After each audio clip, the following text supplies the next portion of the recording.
પડશે. વિકીભાઈ, આજે તમે જુઓ કે આટલી ધોરા દિવસે જો આવા ખાડા ખોદાતા હોય તો જે મોટા મોટા મગરમચ્છોના દ્વારા આ જે ખાડા ખોદવામાં આવે છે એ તમામ કોની નિગરાનીની અંદર આ ખાડા જે ખોદવામાં આવે છે ને આ રેતીનું ખનન એટલે માં મહીસાગર માને નુકસાન પહોંચાડવાનું વાત છે. ત્યારે મહીસાગર માને જો નુકસાન પહોંચાડવાની વાત હોય, પ્રકૃતિને નુકસાન પહોંચાડવાની વાત હોય અને મોટા મોટા ખાડા કરીને આ જે મહીસાગર માને ખાલી કરવાની જે આ વૃત્તિ છે એ કોના પ્રતાપે ચાલે છે?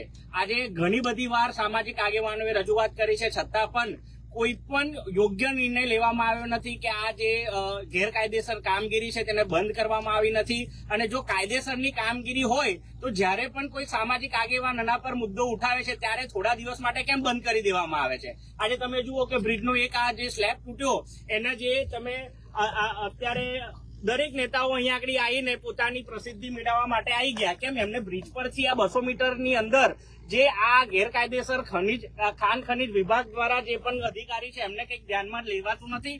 આજે આ જે 8-10 આગેવાનો દ્વારા જે માં મહીસાગર માને બચાવવાની કામગીરી જયારે હાથ ધરવામાં આવી છે ત્યારે આશા રાખીએ છીએ કે પાદરા ગંભીરાની આજુબાજુની અંદર આમાં મહીસાગર માના તટની આજુબાજુમાં જેટલા પણ આગેવાનો છે જેને દિલથી એવું લાગે છે કે આ વસ્તુ ખોટી થઈ રહી છે, આવનારા સમયમાં તમામ લોકોને ભેગા થઈને એક જનતા રેડ કરવામાં આવશે અને જનતા રેડ કર્યા પછી જે પણ જવાબદાર લોકો છે તેને સસ્પેન્ડ કરવાની અને યોગ્ય કડકમાં કડક કાર્યવાહી થાય એવી માંગ સાથે અમે હવે જન આંદોલન સુધી પહોંચવાની તૈયારી કરી રહ્યા છે. એટલે આ લાઈવના માધ્યમથી આપણે આ તમામ લોકોને જે ભ્રષ્ટાચારીઓ છે તેમને અમને ખુલ્લી ચેતવણી આપીએ છીએ કે આ તાત્કાલિક ધોરણે આ તમે બંધ કરાવી દો ને તો તમારો પણ વારો ખૂબ જ ગંભીર પરિણામ ભોગવવાનો આવશે.